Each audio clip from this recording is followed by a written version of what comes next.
19 بالتحديد كانت جوائز نوبل في الفيزياء بتتبني على حبة اكتشافات قديمة. يعني هما الناس او العلماء الفيزياء كان في اسئلة هما مش عارفين يجاوبوها، فبالتالي كان جوائز نوبل كانت بتدي على اسئلة هما جاوبوا عليها فعلا بس طوروها. انت فاهم الفكرة؟ كان علماء كتير بيتكلموا فكرة اللي هو ايه، في بيقولوا اللي هو على بداية القرن العشرين احنا مش هنلاقي حاجة نقدمها في الفيزياء، كل اللي احنا هنقدمه اللي هو حبة تطوير في حبة حاجات كانت موجودة قبل كده. نفس الحقبة دي كانت الحقبة اللي قبل نيوتن. نيوتن ده اللي هو يعتبر بالنسبة للمؤرخين تاني أعظم شخصية في التاريخ. ليه؟ تاني أعظم شخصية في التاريخ عشان اكتشافاته العلمية ساهمت اللي هو تطوير العلم زي علم الفيزياء ده. يعني من غير اكتشاف التفاضل والتكامل ده علم الفيزياء كان هيقف عند نقطة معينة مش هيتطور. انت فاهم الفكرة؟ نفس الفكرة العلماء زمان قبل اكتشاف التفاضل والتكامل كان عندهم نفس الفكرة دي، ان الفيزياء مش هتتطور تاني خالص بعد ما احنا اكتشفنا حبة حاجات اللي هو ايه تخص الطاقة والحاجات دي. احنا مش عندنا اي امكانية نطور في الفيزياء اكتر من كده. تمام؟ اكتشفوا التفاضل والتكامل، الفيزياء اتطورت، واللي هو ظهر بقى العلم الحديث في الفيزياء اللي هي حاجات زي الكهرباء والضوء والتطبيقات بتاعت الضوء والاجهزه اللي بتتبني على اساس النظريه الكهرومغناطيسيه والحاجات دي. تمام؟ بعد كده وصلنا عند القرن العشرين، درجتنا من العلم خلتنا مش عارفين نجاوب على حبه اسئله كانت محيرانا في الوقت ده. تمام؟ ايه الاسئله اللي هي ايه؟ اللي انا بالنسبه لي الضوء ده موجه مثلا، الضوء ده ازاي بيتنقل لي في الفضاء؟ فعلشان ما كانش فيه اللي هو نظام اللي هو الموجه كهرومغناطيسيه وموجه ميكانيكيه، لا ده زمان كان كله موجه ميكانيكيه. موجه ميكانيكيه انت لو فاكر في تانية ثانوي كان بيقول لك اللي هي محتاجه وسط ماده عشان تنقل فيه. النور بقى بيجي لنا من الشمس لحد الارض ازاي؟ كان بيفترضوا اللي هو في ماده كده في الفضاء اسمها الاسير. مش عارف هم افترضوا الموضوع ده على ايه، بس عشان ياكدوا النظريه دي. الماده دي هي اللي موجوده في الفضاء وموجوده حوالينا، بتخلي الماده الضوء يجي لنا من الفضاء لحد هنا. تمام؟ بعد كده كان محتاجين حد يفكر في المستحيل زي اينشتاين ويقول لك الاسير ده مش موجود، وبل فكره اللي هو ايه في موجات بتتنقل لينا مش محتاجه الاسير ده.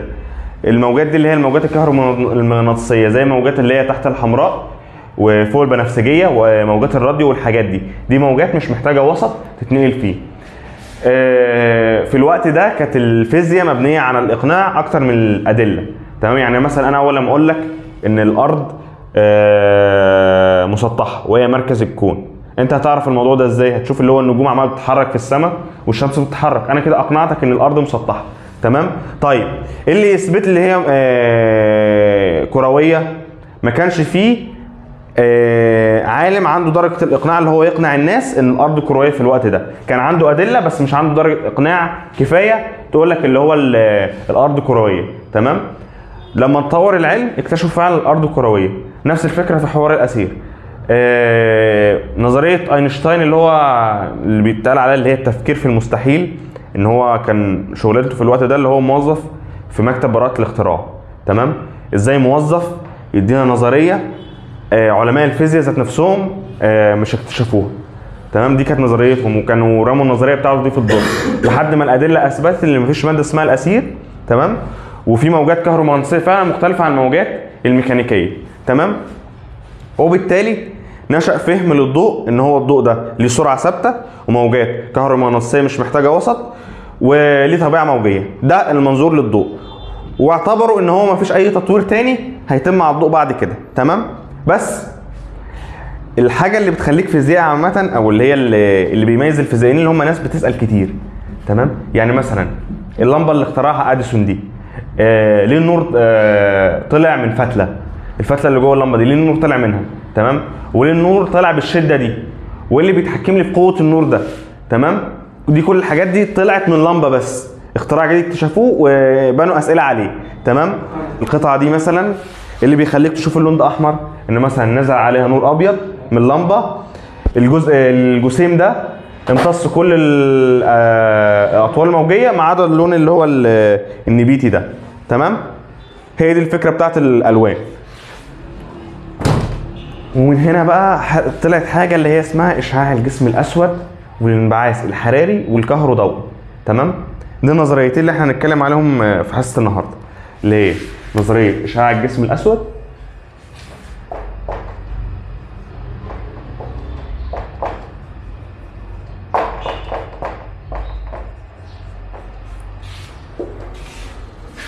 والظاهره الكهروضوئيه او الكهروحراريه. تمام، في ظاهرتين اللي هي كهروضوئيه وكهروحراريه. تمام، دي النظريتين اللي هم الخناقه اللي حصلت بين العلماء على الظاهرتين دول، دي اللي كونت لي علم الفيزياء الحديثه. علم الفيزياء الحديث ده مختلف عن الكلاسيكيه. الكلاسيكيه كانت بتكتشف يعني ايه، مركز دراستها على حوار اللي هو النظريات القديمه زي الجاذبيه والكهرباء والمغناطيسيه والحاجات دي. تمام، الفيزياء الحديثه تركيزها على الاسئله اللي مش عرفت الفيزياء الكلاسيكيه تجاوب عليها. تمام، طيب وعامة انت هتلاقي الدرس ده عامة عبارة عن خناقة بين علماء الفيزياء الكلاسيكية وعلماء الفيزياء الحديثة. تمام، التيار الجديد في الفيزياء والتيار القديم. تمام، بالمناسبة كل تيار فيهم صح في حاجات معينة، بس هي الفيزياء الحديثة دي دلوقتي اللي هي من اول القرن العشرين لحد دلوقتي هي اللي بتاخد فيها جائزة نوبل في الفيزياء. تمام، عشان دي المستقبل يعني.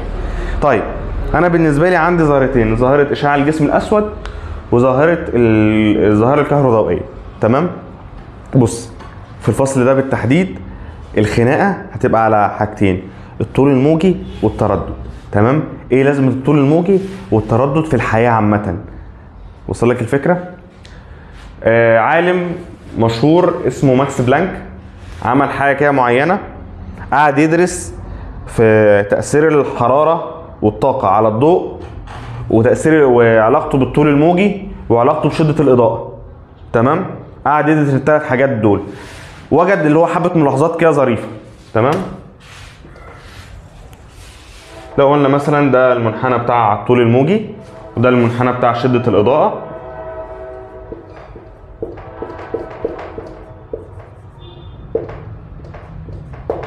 تمام، لقى حاجه غريبه جدا، لقى ان انا كل ما ادي طاقه للحاجه دي فالاطوال الموجيه بتتغير، وعلى حسب تغيير الاطوال الموجيه ده بيخلي اللي هو ايه اقصى شده اضاءه تتغير معايا. يعني ايه الكلام ده؟ يعني انا مثلا هاخد مثال مثلا بالشمس. الشمس دي بتطلع لي كل انواع الاشعه، صح كده؟ طيب منحنى اللي هو بتاع العلاقه بتاع شده الاضاءه والطول الموجي بتاع الشمس بالتحديد بالشكل ده. تمام، بالشكل ده. وليكن مثلا نقول درجة حرارة الشمس، سطح الشمس 6000 كلفن. تمام، عمل مقارنة مع حاجة أبسط شوية اللي هي اللمبة، لأن هي مثلا المنحنى بتاعها بالشكل ده. تمام، عمل حاجة أبسط اللي هو بيقيس الأشعة بقى اللي هو إيه على أكتر من جسيم. جرب يقيس على الأرض لأن المنحنى بتاعها بالشكل ده. تمام،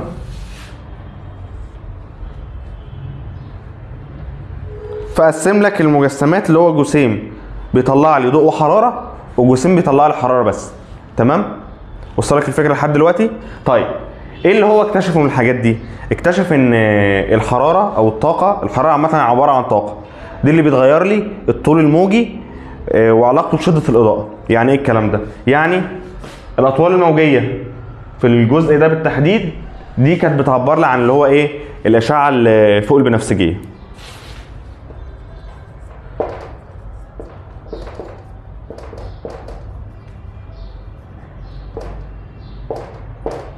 تمام، دي الاشعه فوق البنفسجيه. والاطوال الموجيه اللي في المنطقه دي بتعبر لي عن الضوء المرئي.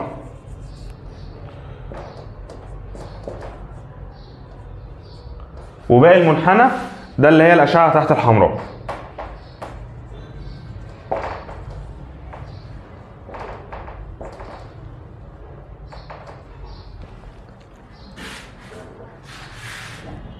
في حاجه تانية منك لحد دلوقتي ولا لحد دلوقتي احنا ماشيين صح؟ ماشي تمام. هو يعني ايه الرسمه اللي انا راسمها دي؟ انت المفروض تقسيمه الاشعه بتبقى يا اما بالطول الموجي يا اما بالتردد، بمعنى ان انا كل ما امشي كده انا بزود الطول الموجي بتاعي، صح؟ وبالتالي الاشعه فوق البنفسجيه التردد بتاع الطول الموجي بتاعها اقل من الطول الموجي بتاع الضوء المرئي، والضوء المرئي الطول الموجي بتاعه اقل من الاشعه تحت الحمراء. انت فاهم الفكره؟ انا اديت طاقه للمجسمات اللي انا بحللها دي، او المجسمات دي اصلا بتطلع لي طاقه زي الشمس، واكتشفت ان اعلى قمه او اعلى طول موجي اللي هي لامدا ماكسيمم، اعلى طول موجي بيوصل له الجسم بيوصل له في الفتره اللي هي بتاعت الضوء المرئي غالبا. تمام؟ غالبا دي بتوصل لي اعلى شده اضاءه. انت فاهم الفكره؟ يعني اللامدا دي او الطول الموجي اللي هو عند النقطه دي بتاعت الشمس بيديني اعلى شده اضاءه. تمام؟ بعد كده كل ما انا ازود الطول الموجي شده الاضاءه دي بتقل بالتدريج لحد ما تقرب لي للصفر. وصل لك الفكره؟ طيب اكتشف كمان ان مثلا في اللمبه مثلا بالمنحنى ده درجه حرارتها 3000 كلفن. ال 3000 كلفن دول اكتشف ان هي اعلى قمه بتاعتها يعتبر الطول الموجي بتاعها اكبر. يعني ايه الطول الموجي بتاعها اكبر؟ ركز معايا عشان مش هتتلخبط معايا. الطول الموجي هو المنحنى ده، انا كل ما امشي كده فمعناها ان الطول الموجي بيعلى. الطول الموجي بتاع اعلى قمه لللمبه اكبر من الطول الموجي بتاع الاعلى قمه للشمس. فاهم الفكره دي؟ بس في نفس الوقت شده الاضاءه بتاعه الشمس اكبر من شده اضاءه اللمبه. وصل لك الفكره لحد دلوقتي؟ تمام. اول ما ابص على الارض هلاقي اللي هو المنحنى بتاعها، هو انا عمليا انا مجامل الارض بزياده عن اللزوم في المنحنى ده، فاللي هو ايه الصح بتاعه يبقى بالشكل ده. تمام؟ نخلي مثلا عشان نظبطها نخلي القمه بتاعتها هنا. تمام؟ دي اللامدا ماكسيمم بتاعت الارض. تمام؟ دي اعلى شده اضاءه بتطلع لي من الطول الموجي. تمام؟ هو لاحظ في الرسمه دي ان في حاجه غريبه شويه. العلماء الفيزياء الكلاسيكيه كان بيقولوا ان شده اضاءه تتناسب عكسيا مع التردد. عكسيا مع التردد. تمام؟ يعني من الاخر كده انا كل ما انا ازود التردد واقلل الطول الموجي شده الاضاءه بتزيد. تمام؟ وده كان غلط، ده كان صح في الجزء ده. انت فاهم الفكره؟ انا دلوقتي بزود الطول الموجي، تمام؟ بلاقي شده الاضاءه بتقل، بلاقي المنحنى بتاعي بينزل تحت، فبالتالي الطول الموجي بيزيد وشده الاضاءه بتقل. فبالتالي كان تفسير العلماء الكلاسيكيه بتاع ايه؟ كان بيوصف لي المنحنى بتاع الجنب التاني، النص التاني من المنحنى مش النص الاولاني. تمام؟ فبالتالي ايه كان بيقول العلاقه بين اللي هو مثلا الطول الموجي وشده الاضاءه عكسيه، والتردد طرديه عشان التردد عكس الطول الموجي. تمام؟ وصلك الفكره دي؟ طيب ده الكلام اللي هم كانوا بيقولوه. هو اكتشف من المنحنى بتاعه الموضوع مش مرتبط بالطول الموجي ولا اي حاجه. الطول الموجي اصلا علاقته عكسيه بالطاقه، بس مش كل الطول الموجي. الطول الموجي بتاع لامدا ماكسيمم بس. تمام؟ يعني انا من الاخر كل ما ازود الطاقه اللي بتطلع لي من الجسيم بتاعي اللامدا بتاعتي بتقل. انت فاهم الفكره بتاعتي ولا مش فاهمها؟ يعني هقول لك حاجه، يعني مثلا انا لو عندي حاجه مثلا زي الشمس دي لامدا ام بتاعت الشمس صن، في علاقه ما بينها وما بين مثلا اللامدا ام بتاعت الارض. العلاقه دي هتساوي ايه؟ هتساوي تي بتاعت الارث.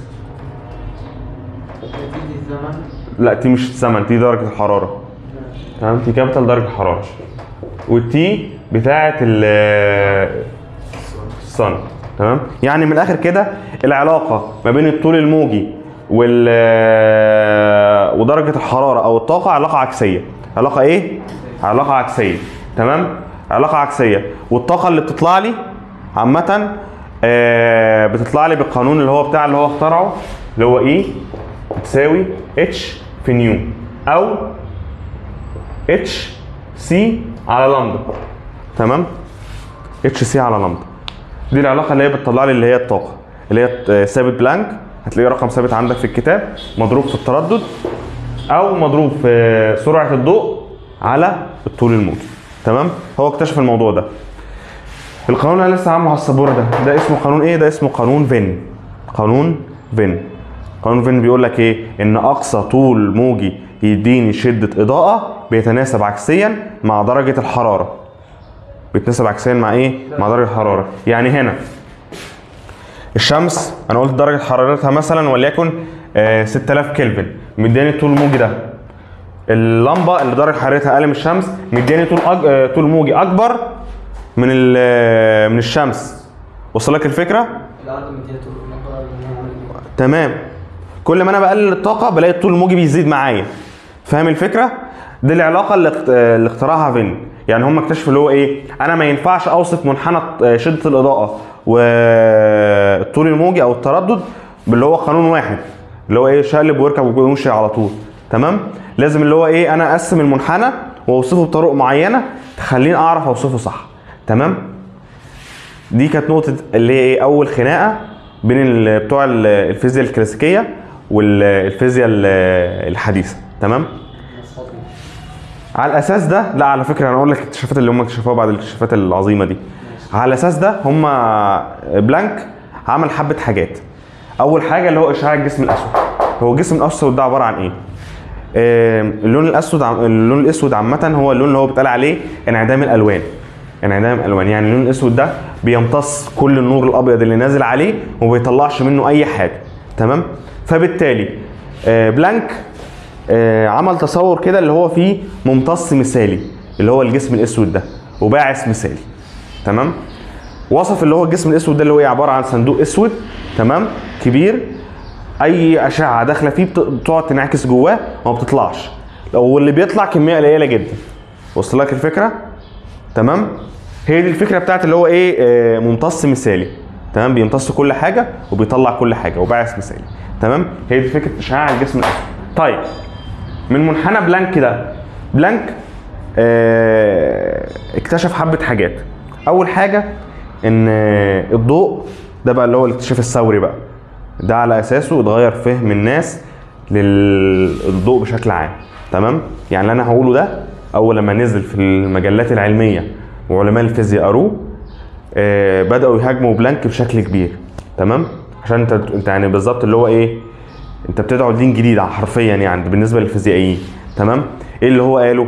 قال ان الضوء مش ليه طبيعه كهرومغناطيسيه بس، لا ده ليه طبيعه جسيميه، يعني ليه نفس مواصفات الجسم. تمام؟ الجسم ليه مواصفات معينه والضوء ليه مواصفات للجسم بتاعه ده.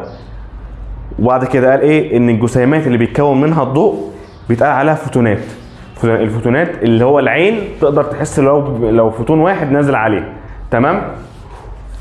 وقال لك ان الفوتونات دي الطاقه بتاعتها تتقاس بالقانون ده اتش في نيو. اتش في نيو اللي هو التردد بتاع الضوء اللي نازل ده. تمام؟ وقال لك ان انا ما اعرفش اطلع فوتون من اي ذره غير لازم تكون ذره مثاره، يعني لازم ادي الذره دي طاقه علشان تطلع لي فوتونات. تمام؟ والفوتون ده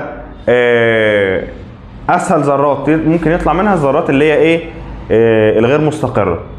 الذرات المستقره يعني اللي هو ايه؟ انا عمري ما هعرف اطلع منها فوتونات بسهوله. تمام؟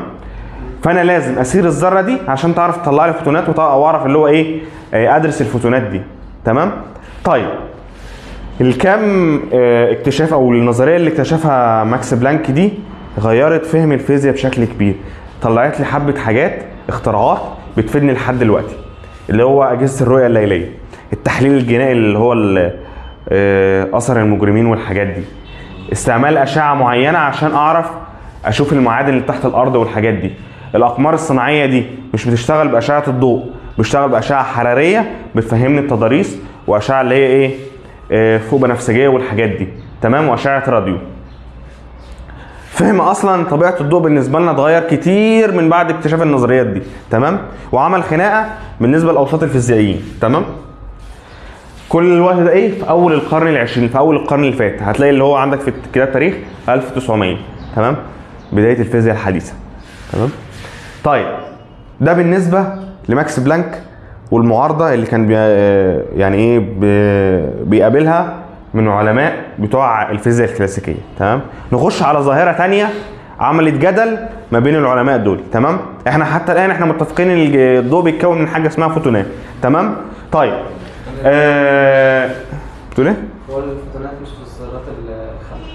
ايه؟ لا مش في الذرات المستقره. يعني انا حته حقيقه مش هعرف اطلع منها فوتون غير لما لازم اسيرها. انت فاهم؟ لازم اديها طاقه. وصل لك الفكره؟ لا الذره الخامله دي محتاجه كميه طاقه كبيره عشان تطلع لي الالكترون. انت فاهم؟ وصل لك الفكره؟ طيب تمام.